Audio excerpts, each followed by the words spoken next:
guys, welcome to this latest episode of the Mufasa Sports Clubs. As you already know, I'm your host, Mufasa, and please hit the like button. Continue to subscribe to the channel. You already know the drill. We're going to be talking about the standings and what the playoffs might look like with, 3 to 4 games left in the season. For the regular season, we're going to go over the standings, where the teams are right now, and what we should be expecting from each team going into the playoffs. We're also going to touch on, the NBA 65 games rule, the player participation rule. Well, not the player participation, but yeah, pretty much a player participation rule where, you have to be, for you to be eligible for postseason awards like the MVP or All NBAs and all this good stuff, you have to play at least 65 games. We're going to talk about that, and we're also going to be talking about some of the issues happening with the Bucks and the Sixers with the star players Joel Embiid and Giannis Antetokounmpo. So let's start with the latter, which is the Bucks and the Sixers, with their star players respectively, complaining about their team not letting them play and them being unhappy with that. I mean, it's two different situations. The Bucks are eliminated from playoffs contention, and they're trying to shut down Giannis Antetokounmpo, hopefully for him to be fully healthy next season and, maybe a better chance of retaining him and going for another run, and also, obviously not ruin the tanking chances in some ways. And Giannis is not happy about it. Giannis has expressed his frustration about the team not letting him play, and there's an investigation from the NBA going on right now. Bucks saying they scheduled him for some 3-on-3 on-court activities, and he refused, but he's saying he's healthy to play, and it's just a mess right now. I think it's time for the Bucks to just go part ways, get Giannis to a team that he likes, just trade him. Giannis also should just demand a trade, ask for a trade, let the Bucks get as much as they can in return, and just, it's okay sometimes to just break up and go different directions. I think the Bucks are on a rebuild path right now, and they're not going to be able to bring him enough help. Like I said, from the beginning of the season, I think the backcourt is not good enough. They don't have enough depth. I think they should get rid of both Giannis Antetokounmpo and Bobby Portis, give them a chance to be on contending teams. And even Miles Turner, if they can get some good returns from him, I think they should just completely break this whole thing up and get as much return as possible and fully embrace the rebuild. I think that's the best option for the Bucks. Giannis should have been frustrated. That's the nature of the business. He knows about it and signed up for it by not asking for a trade officially. So I hope they do that this offseason and not just carry on to this up until next season. And yeah, there's no point of playing him right now, and I totally agree with the Bucks on that. It's kind of weird because we always also talking about players not wanting to play or sitting games, and now they want to play, and front office is actually the ones sitting them. But that's actually the reality of what's been happening for a while. The teams make the decision on who's gonna play and who's not gonna play, and in these situations, I fully agree with that. You should shut them down, lose as many games as possible, and increase your odds at the draft. So I 100% agree with the Bucks on that end. Pretty similar situation, but somewhat different with the Sixers organization and Joel Embiid being upset that he found out online that the Sixers were sitting him for the Washington Wizards game because he was sick when he played through that sickness against Miami, and him saying he wants to play ball, and calling out Daryl Morey with the Sixers. I get the idea of the Sixers keep Joel Embiid as healthy as possible for the playoffs, with the playoffs looming around, and avoiding any unfortunate injury or whatever. I think the only thing that I can agree with Joel here is he doesn't have to know about it through the media online. You could have the courtesy of giving him a call and letting him know that he's not playing tonight before leaking it to the media.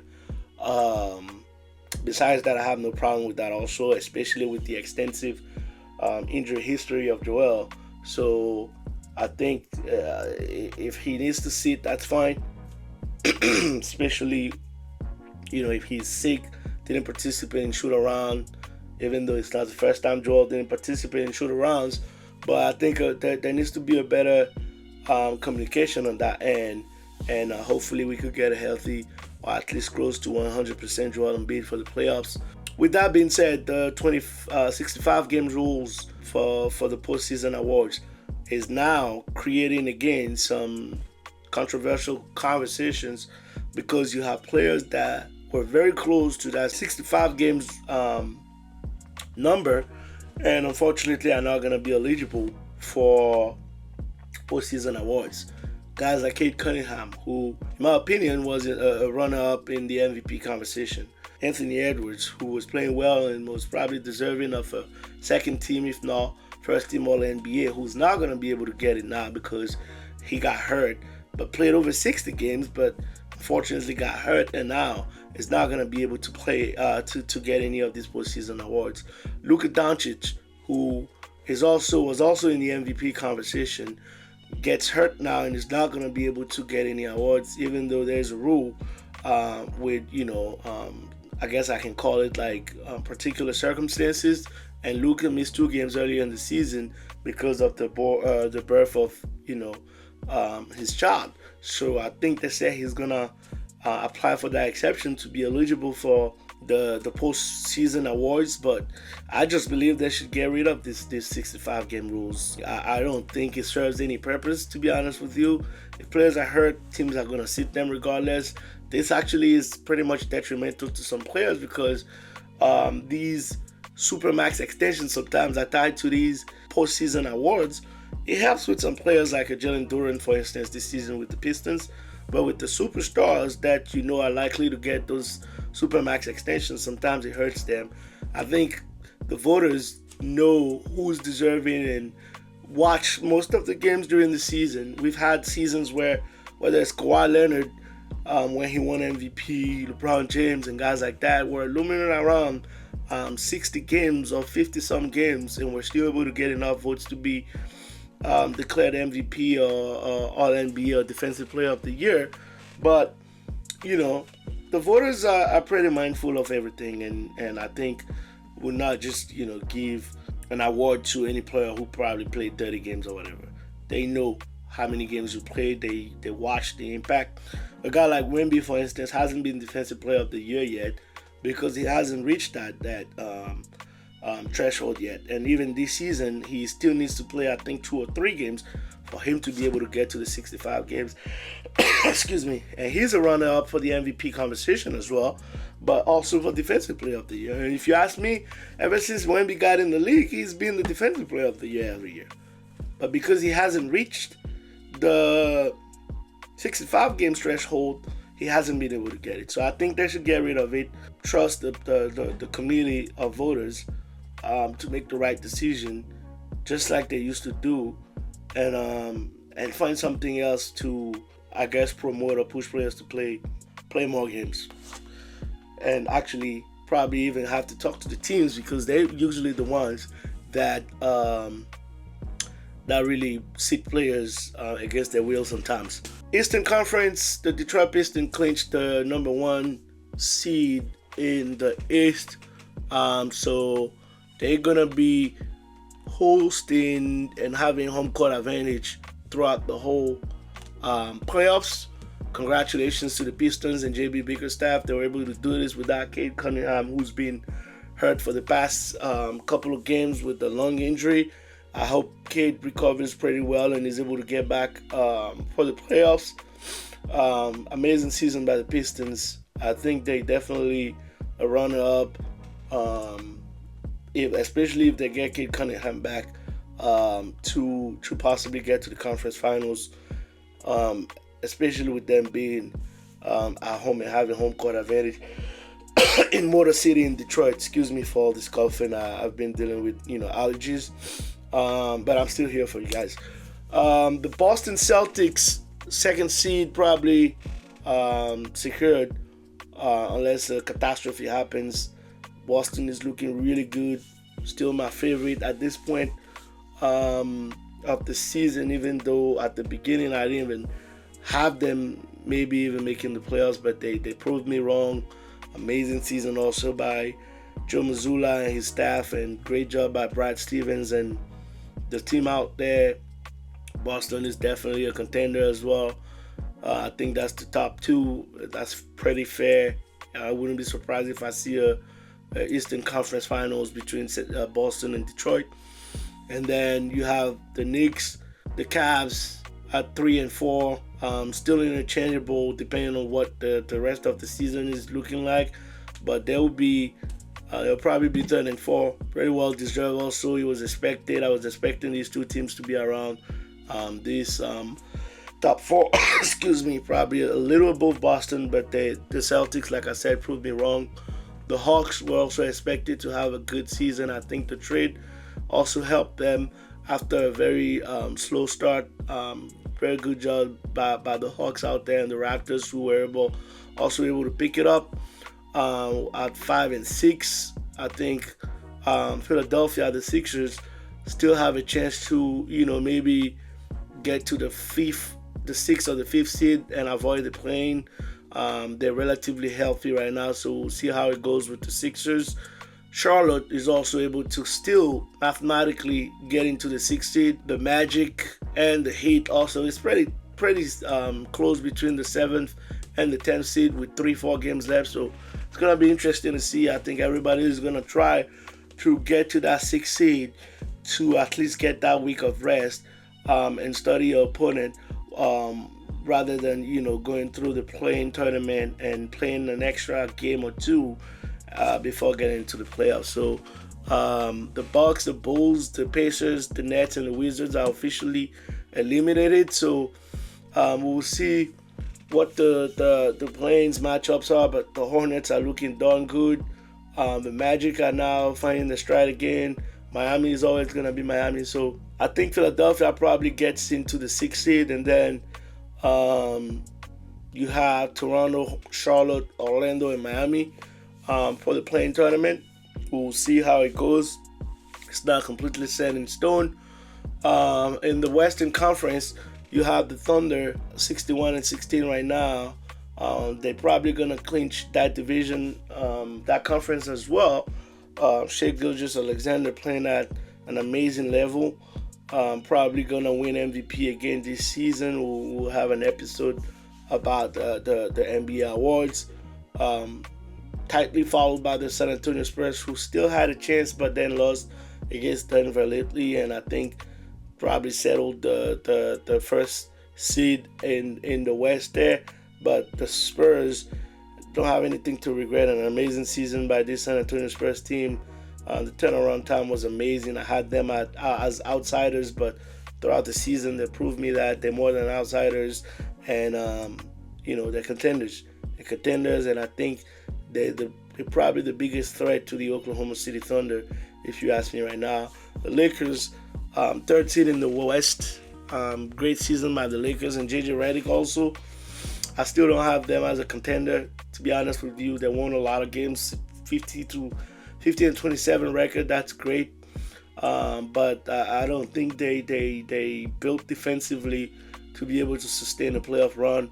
And they're losing both Austin Reeves and Luka Doncic right now up until the end of the season. So for the rest, for the next 3-4 games, and that's in the hope to have them healthy for the postseason.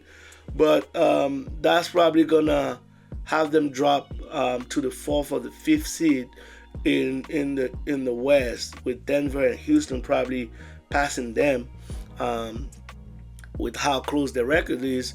Because I think with Luka and AR out, the Lakers are probably going to lose some of the games that they have left. So it's going to be interesting to see where they land in the seedings. And like I said, Denver and Houston have a great opportunity to go up in the seedings here. The Timberwolves probably would finish the 6th seed. Unless they lose the rest of their games. Anthony Edwards is coming back, but it's not necessarily back to his 100% form yet. But I still think they're able to withhold any last punch from Phoenix or Portland for that 6th seed. And I think the plains are pretty set out there with Phoenix, Portland, the Clippers, and Golden State. As Memphis, the Pelicans, Dallas, and Sacramento and Utah are officially eliminated. Shout out to the Phoenix Suns. Great season for them. The expectation was not for them to even be in the plains.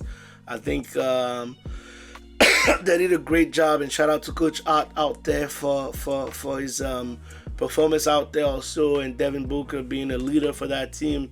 Obviously with Dylan Brooks and Jalen Green, who was out for most of the season but came back and is performing.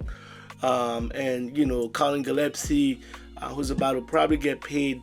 Also Iguodala and all these young players that Phoenix has out there. Great season, above their expectations. If you ask me, they should be proud of it. I think they even have a chance if they probably don't match up against the Clippers. If they match up against Portland, I think they have a chance to get into the playoffs. The Trailblazers would also be a tough out in this playing tournament. So will the Clippers be. I think the Clippers find a way to get into the playoffs. Kawhi Leonard has been amazing. The way that they were able to climb all the way back up from the disastrous season that they were having initially to a playing spot now is really amazing. And I want to shout out Coach Ty Lue as well for the tremendous job that he did out there. They're looking really good. Darius Garland has been very valuable for that team, and him and Benedict Mathurin coming in the trade by the deadline were really like a great supporting cast for Kawhi Leonard, who is playing at an amazing level, and hopefully he can remain healthy, and all this team, the whole roster can stay healthy for possibly a nice playoff run. Excuse me. The Golden State Warriors have also been assured to participate in the playing tournament. They're gonna be getting Steph Curry back for the Houston game. And I'm really excited to get Steph back and see the dynamic between him and Kristaps Porzingis, who has been relatively healthy since the trade. Unfortunately, they lost Moses Moody to a gruesome injury, but the Warriors still have a nice core, I believe, to try to make some noise in the West. They're going to be a tough out, especially with Steph back and Porzingis healthy. So it's going to be some very fun playing games, and we'll see how it goes. We'll definitely be covering them, and I'm excited about the playoffs coming up. This is the best time to watch basketball, and this is a time where the best basketball is played. We're praying and hoping that all the players and the stars remain healthy so that we can get some great basketball going, and we'll be here to cover it. I appreciate you guys again for supporting the channel, watching the videos. Please continue to subscribe to the channel. Let's continue to grow those subscribers, and let's continue to support the channel. I'll be here. Excuse me. I'll catch you guys at the next episode. Ciao.